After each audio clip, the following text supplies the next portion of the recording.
नमस्कार दोस्तों, स्वागत है आपका हमारे चैनल बिहारी नॉनस्टॉप न्यूज में। तो चलिए बिहार की 10 प्रमुख बड़ी खबरों के बारे में जानते हैं। तो खबरों की ओर रुख करने से पहले एक नजर हेडलाइंस पर। भारतीय स्टेट बैंक ने 179 विभिन्न पदों पर भर्ती के लिए मांगे आवेदन। 20 अप्रैल तक ऑफलाइन अप्लाई कर सकते हैं कैंडिडेट्स। अधिकारियों ने बिहार सरकार को लगाया करोड़ों का चूना। पत्नी के खाते में सरकारी पैसे डालता था बांका का कैशियर। गबन कर गया छात्रवृत्ति का 1.43 करोड़ रुपये। श्रमिकों के खाते में 446 करोड़ रुपए भेजेगी नीतीश सरकार। जाने किन मजदूरों को मिलेगी यह राशि। चेहरे पर मास्क नहीं दिखने पर लगाया जा रहा है जुर्माना। दुकानदारों पर भी की जा रही है कार्रवाई। सील होगी दुकानें।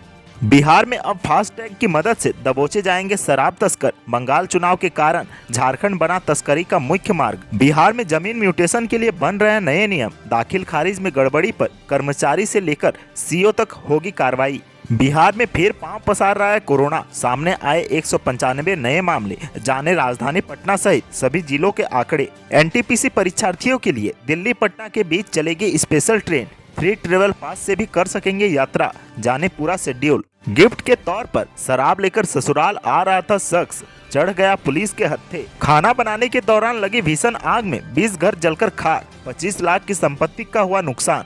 अब खबरें विस्तार से।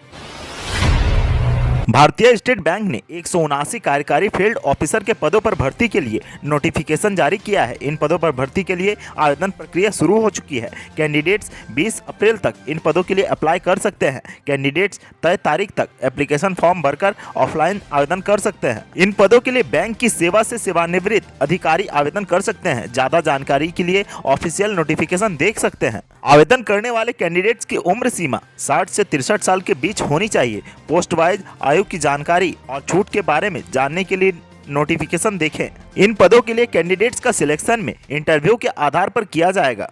सिलेक्ट हुए कैंडिडेट को हर महीने 30 से 35 हजार रुपये सैलरी दी जाएगी। साथ ही आवेदन करने वाले कैंडिडेट्स को कोई भी फीस नहीं देनी होगी। सरकार किसी भी राजनीतिक पार्टी की हो, उसे चलाते सरकारी अधिकारी ही हैं। सरकार बदल जाती है लेकिन अधिकारी स्थायी होते हैं और सरकार के नफे नुकसान की जिम्मेदारी उनकी ही होती है। हाल ही में कैग की रिपोर्ट आई है जिसमें यह खुलासा हुआ है कि अधिकारियों की लापरवाही की वजह से सरकार को भारी नुकसान हुआ है। कैग की रिपोर्ट में बताया गया है कि सरकारी अधिकारी यदि थोड़ी सूझबूझ दिखाते तो सरकार को नुकसान नहीं उठाना पड़ता। कैग की रिपोर्ट 31 मार्च 2018 तक की दी गई है। पहला मामला अरवल नगर परिषद का है, जहां एलईडी लाइट की खरीद के लिए टेंडर के मूल्यांकन के दौरान न्यूनतम दर का टेंडर डालने वाले को नगर परिषद अरवल ने जानबूझकर नहीं लिया। इसमें 50.33 लाख रुपए की राशि का अधिक भुगतान किया गया। इस पूरे मामले में न्यूनतम दर वाले संविदा को सरकारी पदाधिकारियों ने छुपा लिया। 10,850 वाली एलईडी लाइट को लगभग दोगुनी कीमत पर खरीदा। इस पूरे डील में सरकार का 50,32,500 रुपए का नुकसान हो गया। दूसरा मामला सिवान और बिहार शरीफ की है, जहां लापरवाही बरती गई है। इन जिलों के नगर शहरी निकाय में सार्वजनिक जगहों पर लगाने के लिए 6,760 कूड़ेदान की खरीदारी करनी थी, लेकिन अधिकारियों की लापरवाही से कूड़ेदान की खरीद पर दोनों शहरी निकायों को 6 करोड़ 98 लाख रुपए का नुकसान हुआ। वहीं दूसरी ओर बांका के कैशियर की मनमानी तो देखिए। अनुसूचित जाति एवं अनुसूचित जनजाति कल्याण विभाग की तरफ से प्री मैट्रिक, पोस्ट मैट्रिक और मेगा छात्रवृत्ति को लेकर विभाग की तरफ से निर्गत किए गए पैसों को बांका जिला कल्याण पदाधिकारी के कोषागार के कैशियर ने अपने निजी और अपनी पत्नी और अन्य लोगों के खातों में पैसा का ट्रांसफर कर दिया। बिहार के श्रमिकों के लिए अच्छी खबर है। बिहार सरकार सूबे के करीब 15 लाख मजदूरों के खाते में करोड़ों रुपए ट्रांसफर करने वाली है। 500 करोड़ के करीब राशि सरकार मजदूरों को भेजेगी। यह राशि वार्षिक चिकित्सा सहायता योजना के तहत मिलने वाला वो अनुदान है जो प्रत्येक पंजीकृत श्रमिकों को दिया जाता है।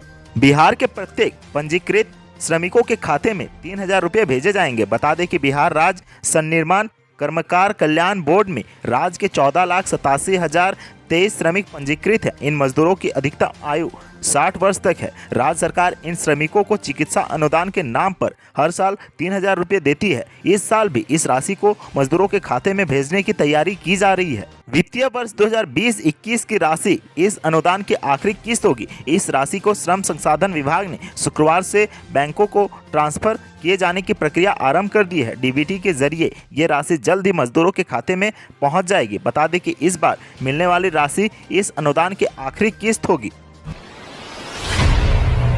पटना जिले में मास्क नहीं पहनने वालों के खिलाफ अभियान चलाया जा रहा है। पिछली 16 मार्च से ही इसको लेकर अभियान चल रहा है। शनिवार को जिले के विभिन्न हिस्सों में चलाए गए अभियान में कुल 189 लोगों पर मास्क नहीं पहनने के कारण जुर्माना किया गया। इनसे बतौर जुर्माना 50 रुपये वसूला गया। इस तरह से 9,450 रुपये जुर्माने के रूप में वसूले गए।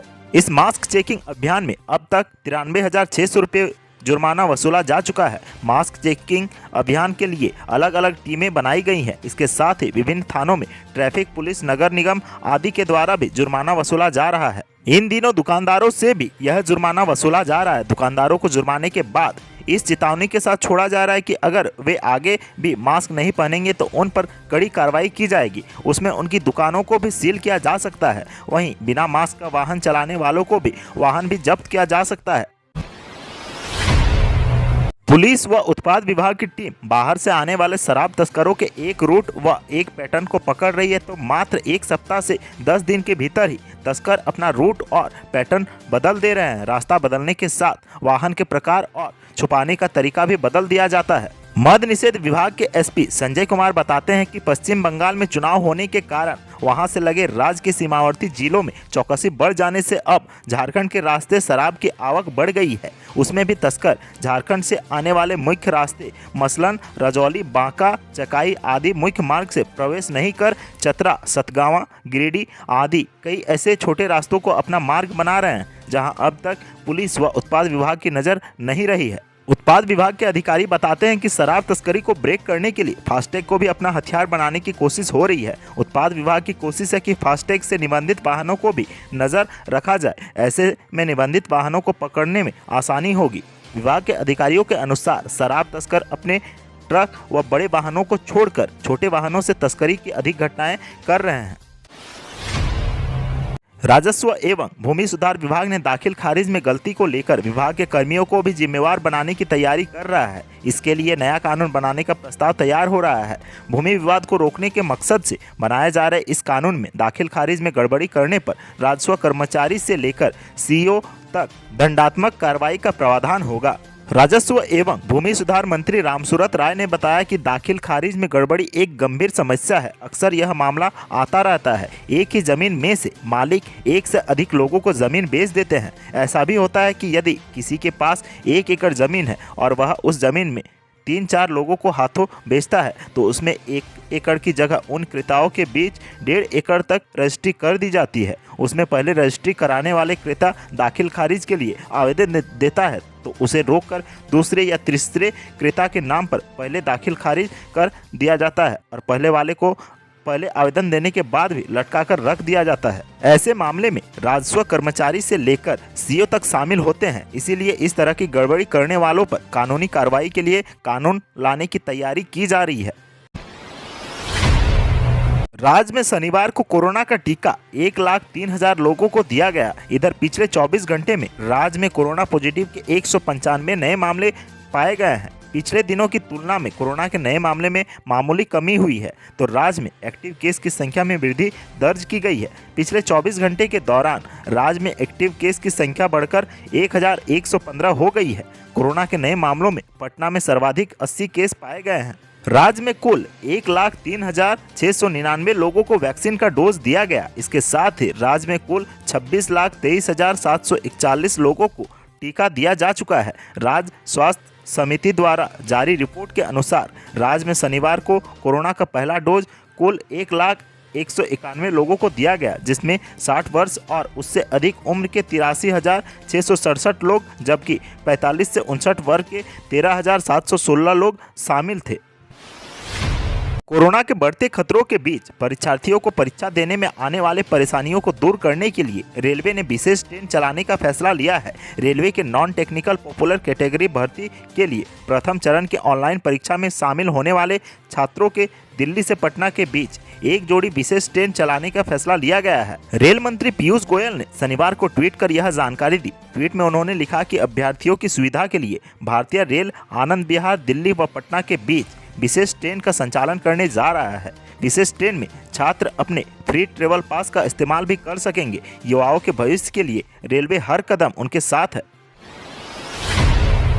होली के मौके पर गिफ्ट के तौर पर मिठाइयां और ड्राई फ्रूट लेकर जाते लोगों को आपने जरूर देखा होगा, लेकिन क्या किसी को ससुराल में गिफ्ट के तौर पर शराब ले जाते देखा है? नहीं तो देखिए इस शख्स को जो शराब की बोतलें लेकर उत्तर प्रदेश से पैदल बिहार के कैमूर जिला स्थित अपने ससुराल जा रहा था, लेकिन तभी मोहनिया में जांच के दौरान पुलिस के हत्थे चढ़ गया। पुलिस ने 15 पीस शराब की बोतलों के साथ उसे गिरफ्तार कर लिया है। गिरफ्तार राजेश यादव उत्तर प्रदेश के जौनपुर जिले का रहने वाला है। उसने बताया कि उसका ससुराल बिहार की कैमूर जिला स्थित रामगढ़ में है, जहां होली के मौके पर वह ससुराल जा रहा था और गिफ्ट के तौर पर शराब की बोतलें भी साथ लेकर जा रहा था। उसका कहना है कि यह शराब वह अपनी पत्नी और साले के लिए लेकर जा रहा था। आश्चर्य की बात तो यह है कि बस और ट्रेन नहीं मिलने के कारण वह झोले में 15 पीस शराब की बोतल रखकर पैदल ही ससुराल के लिए निकल गया, लेकिन तभी समेकित जांच चौकी पर मोहनिया थाना और उत्पाद विभाग की टीम ने उसे धर दबोचा। खाना बनाने के दौरान लगी भीषण आग में 20 घर जलकर खाक हो गए। इस आगलगी में 25 लाख की संपत्ति का नुकसान हुआ। घटना बायसी के आमोर थाना क्षेत्र के हरिपुर गांव का है। आगलगी की इस घटना के दौरान अफरा तफरी मच गई। मौके पर पहुंची फायर ब्रिगेड की टीम ने स्थानीय लोगों की मदद से काफी मशक्कत के बाद आग पर काबू पाया। प्रत्यक्षदर्शी के अनुसार एक घर में खाना बनाने के दौरान लगी आग ने देखते ही देखते विकराल रूप ले लिया और 20 घरों को अपने आगोश में ले लिया। होलिका दहन के दिन लगी भीषण आग ने घर का सब कुछ जलाकर खाक कर दिया। फिलहाल पीड़ितों की सूची बनाई गई है। सरकारी नियमानुसार पीड़ितों को मुआवजा और राहत सामग्री दी जाएगी। इस घटना से गांव में मातम का माहौल है। तो आज की सुर्खियों में बस इतना ही। बिहार से जुड़ी खबरों के लिए सब्सक्राइब करें हमारे चैनल को और साथ ही साथ अपने दोस्तों और रिश्तेदारों में शेयर जरूर करें। धन्यवाद।